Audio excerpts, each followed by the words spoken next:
Hai, Assalamualaikum. Bertemu kembali dengan saya, Nur Ain daripada Israk Solutions.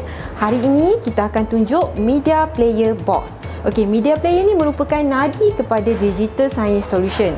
Okey, kebanyakan kios atau monitor kita di Israk dah built-in dengan media player. Namun kalau ada klien yang mempunyai paparan monitor ataupun TV biasa yang tanpa built-in media player, kami menjadikan salah satu solution untuk anda untuk mempunyai sebuah media player box secara eksternal. Okey, jom kita unboxing media player box selepas ini.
Okey, ini adalah media player RK3288 yang kita dah sambungkan melalui HDMI in untuk mewujudkan satu paparan.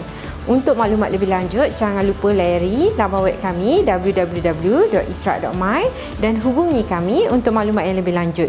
Thanks for watching.